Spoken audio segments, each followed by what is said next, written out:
So World War III is upon us, unfortunately. Israel has attacked Iran nuclear facilities, and that's not all. They're going to tell you that it's just, we attacked nuclear facilities and military. No, they attacked mostly civilians. So make sure you keep that in mind when you're listening to this news. Which is a war crime. Wake it up. Wake it up, okay? Tons of war crimes being done, but what is it? NATO? NATO, yeah. NATO is the king of the war crimes. NATO is, the UN is doing absolutely nothing. It's just, I want to just wake this up before I play this clip. We want to talk about Tucker Carlson in just a moment, but I just want y'all to hear this. So this was a clip that was circulating from the U.S. General and NATO Commander Wesley Clark. And in this statement where he was talking to, looks like, it was essentially, he was doing like not a TED talk, but he was just talking to a group of people. Mm-hmm. He said that they provided him 7 countries that they plan to overthrow in the next 5 years. It was Iraq, Syria, Lebanon, Libya, Somalia, Sudan, and Iran. All but Iran, governments have been toppled, regimes have changed. Even in Syria, where we put somebody who was part of Al Qaeda. Yeah, that's crazy. I did not know that until you told me that today. So the Syrian president used to be a member of Al Qaeda. And he wasn't even voted in. No, he just took that. But I want to say this. Tyler. Good callback. I do want to say this, though. When Tucker Carlson takes the dick out of his mouth, he can be one hell of an entertaining journalist. Oh, I didn't do the noise. Oh, didn't do it again. Two fails. Well, don't worry. He did a better job. He took it right out of his mouth. And when he stops parroting state propaganda, that was good. Because I have nails. When Tucker Carlson stops parroting state propaganda, he is one of the top tier, at least entertaining journalists. Granted, the stuff that he's still espousing in this is garbage, but it's just less garbage than the man across from. Ted Cruz, you are Israeli tool, just to say the least. So let's take a listen to this. I don't know the population at all. No, I don't know the population. You don't know the population of the country you seek to topple? To topple? How many people living around? 92 million. Okay. Yeah. How could you not know that? He said, okay, like, I you don't got me. sit around memorizing that. population tables. Well, it's kind of relevant because you're calling for the overthrow of the government. Why is it relevant whether it's 90 million or 80 million or 100 million? Why because is that relevant? If you don't know anything about the country... I didn't say I don't know anything about Okay, what's the ethnic mix of Iran? They are Persians and what predominantly Shia. Okay, this is cute. It's not okay. even... You don't know anything about Iran. So okay, actually, I am not the Tucker Carlson expert on Iran. You're a senator who's calling for the overthrow of the government. You're the one who don't know anything about the country. No, you don't know anything about the country. You're the one who claims they're not trying to murder Donald Trump. No, it's you that doesn't. I'm not saying that. Who can't figure out if it was a good idea to kill General Soleimani, and you said it was bad. You don't believe they're trying to murder Trump. Yes, I do. Because you're not calling for military strikes against them in retaliation. And if you really believe that, we're carrying out military strikes today. You said Israel was right with our help. I said we. Israel is leading them, but we're supporting them. Well, there's breaking news here because the U.S. government last night denied, the National Security Council spokesman Alex Pfeiffer denied on behalf of Trump that we were acting on Israel's behalf in any offensive capacity. No, we're not bombing them. Israel's bombing them. You just said we were. We are supporting this is Israel. High stakes. You're a senator. If you're saying the United States government is at war with Iran right now, people are listening. Okay. Gotcha, bitch. Gotcha. I want to say this because I think it's something that is important to know here. He is highlighting real truths and real inconsistencies that our administration has always had with Israel when it comes to that. But one thing that his brand of media tries to do is they try to make Israel this scapegoat that is somewhat independent of America. I want y'all to know something very, very important. Israel is the goat skin condom that we use to fuck the Middle East with. And when I say us, I say America. Why is the condom specifically goat skin? Goat, sheeps, all that kind of stuff. You know, there are herders, farmers out there. So that's why I just said that. It was the #1 thing on Google. I said, can Jewish people? The first thing was use condoms. We are in control of everything Israel does. Israel prime minister is American. He denounced his citizenship a few times. He's American. Everything about what we do in Israel is just, they're our front-facing group in the region. For the decades that I was a young man, we actually went out to the Middle East and we did our war crimes like men. But now, through this time, well, I mean, that's what happened. We went out there America went out there and did the war crimes. Now, we will not tolerate that as a society and the citizens. We don't want to keep fighting wars in the Middle East. You keep hearing people voice that on both sides of the aisle. Nobody wants that.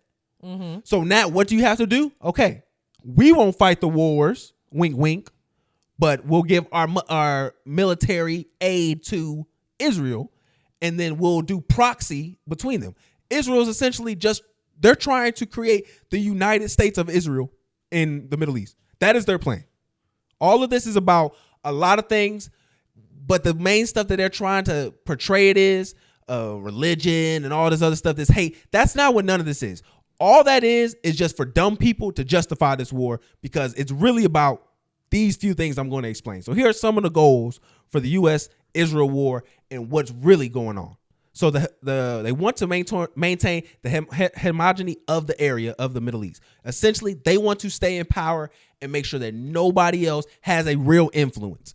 I'll explain more why that's important. They also want to destroy the anti-colonial axis of resistance, making it possible for total colonization of Palestine. We have already heard this asshole Trump say he's going to turn Palestine into a resort. What they need to do that is they have to take ground of Hezbollah. They're trying to do the same things in Haiti, by the way. Oh, for sure. They have to take down the group Hezbollah, Asa Allah, also known as the Houthis, and Iran, which are big problems for them in that area. Once they get rid of those people, then there's nobody there to protect the Palestinians that are essentially sitting ducks in their concentration camps or open air concentration camps. Also, they want to prevent Iran from nuclear capabilities. These nuclear capabilities are not just the nuclear weapon that they threaten that they have. Iran has no nuclear weapons. Our intelligence has been saying that. The world intelligence has been saying that. The only liars have been saying that is Israeli intelligence. Because what's probably really going on in Iran is they're probably developing nuclear power. And if you think if they can bring nuclear power to the Middle East, you don't think that would change the entire globe? Not only do they have oil and crude oil, now they'll have potentially working clean energy. Come on now. They don't want that. They don't want that in the hands of brown people. Yeah, but we don't want to pay Georgia Power no more. We just missed an election for that too.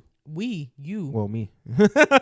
Also, they want to overthrow or at least weaken the Iran Independent Revolutionary Government. So if you're not aware, I think it's about 79, Iran had a revolution against the Shahi, I think that's what we are, Shahir, excuse me, basically the king that America put in place after a left-leaning nationalist who wanted to nationalize all the oil. And we were like, whoa, can't do that, big dog. We got to take you out. So we took him out, put our own leader in, and then they had their own revolution. And they've been, basically since the 80s, have been control of their own self-determinism, which has been, I think, a great thing so far in regards to just them trying to build and become a world power. They, as America, as Israel, they want to stop that. Because, again, the United States of Israel, that is going to be the next frontier that they want to take over. I'm going to go into that a little bit more here. They also want to scare other countries in the region that may seek to move away from the U.S. and the dollar. What a lot of people don't realize. Oh, that was crazy, right? Yes. They want to basically intimidate anybody else who may even think to oppose them. So what a lot of people don't realize in that last part about the dollar is back in Nixon, he worked with OPEC and Saudi Arabia to essentially make that they only sell their oil in American dollars. So what that basically means is if anywhere you go around the country, if you want to do business with them. That changed recently, though, because of China or Russia, right? No, China and Russia. Yep. They have China and Russia. Mm-hmm, they have been operating that. That's what actually China has been making moves with Iran to go around sanctions because Iran has been heavily sanctioned since their resistance efforts. And that's what they'll do here. They're trying to make sure they can funnel money in because they try to make this idea that, oh, we're subsidizing the rest of the world. No, if everybody's using our currency, that means they're generating money into us that we don't have to do nothing for. We're not making the oil. We're not producing it for them. That's all what they're doing. Whatsoever. We produce all our own. If all of the oil is there and it's such a valuable resource, then they should be valued. But that's not even the case. We produce way more oil. What the problem is They don't want to have that control so they can manipulate the markets. Their biggest fear is that they're going to use this oil as a tool to negatively affect our economy. We've seen it one time before. So essentially, they don't ever want this to happen again, where they give this opportunity for the Middle East to negatively affect our fuel exchange, because then that messes up our prices, that messes up the money. They get in control with it. We don't have any control. That was during Biden's. No, that was this happened back in. Okay, I thought you were talking about like the gas prices during Biden's. Oh no, it no, was like a year where it was just like. But just to kind of finish up on that. Again, they want to preserve the petrol system, ensuring that the global demand for the U.S. dollar, destabilize BRICS, who we've talked about on this show, and the Shanghai Corporation to divide the global south and disrupt the multipolar project, which that means is just instead of having this dictatorship that the U.S. has controlled with an iron fist since the 90s, they're saying, hey, no, more people should have opportunity to be their place in power, not necessarily just one person. Because what a lot of y'all and Ted Cruz and all you goofballs think, Iran is not no hellhole of a country. This is one of the most scientifically advanced countries. I think they're like top 20. Great minds. And the fact that y'all killed 6 of their top minds, some of their top military brass, my brother, y'all got something coming for y'all. And the fact that we as civilians might be affected by it is so fucked up. It's crazy. And again, this all just goes into their overall plan of breaking up the Iran, Russian, and China partnership with the ultimate goal of isolating Beijing. So again, that just highlights what is really going on. You're going to hear tons of justifications. You're going to hear, oh, they're bad people. They hate America. They hate your... No, they don't.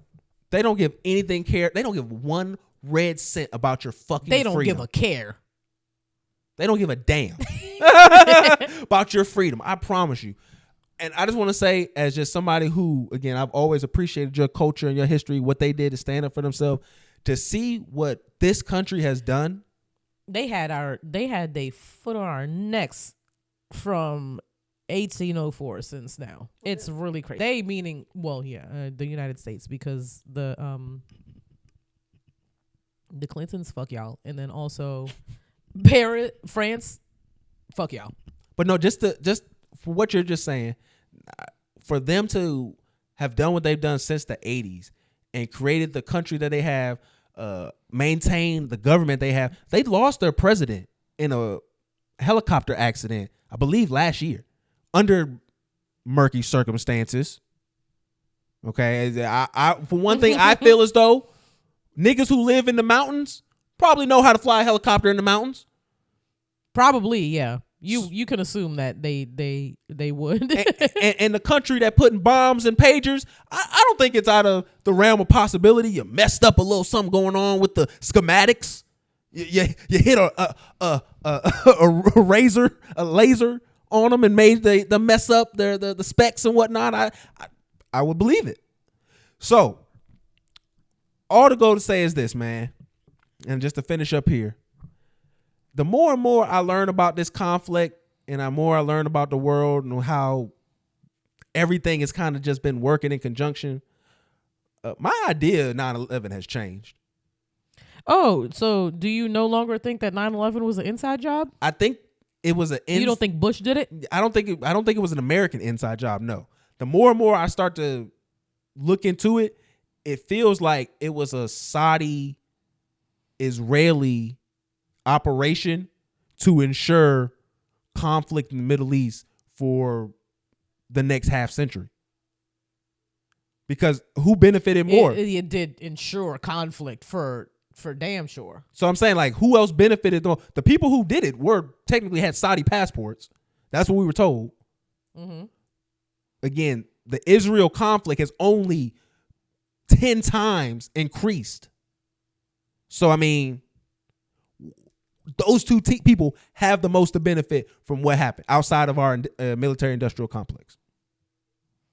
Well, yeah, them and I think that's an interesting way to look at it. And they've worked, their governments have worked close. So, I mean, it was America in tandem with, yeah, but I think that's the military industrial complex. But no, it's just for what was needed. I always thought that it was an inside job. Oh, I mean, I think in a way you have to have it be an inside gig in regards to people, maybe a blind eye here, you know. It was a couple blind eyes. Oh, it's a ton of blind eyes. But there has to, the excuse that, hey, we're not working together, those operations and agencies don't work together, the blind eye becomes more realistic. Mm-hmm. But who could exploit that would be somebody who has very close intel, who is an ally, someone you're supposed to trust, who could operate that, find that, and then give that information to somebody who would be valuable to. Someone high up. Somebody who country was once said, if we didn't have Israel, we'd have to make another one. That's what Joe Biden said. Oh my God. He did. He said if we didn't have Israel, we'd have to make another one. Yeah, it's absolutely insane. All right, man. But yeah, man, just don't fall for the propaganda, because all they want to do is call you a racist and say, oh, you hate Jews, when really you are against the Zionist colonizing state. Remember that.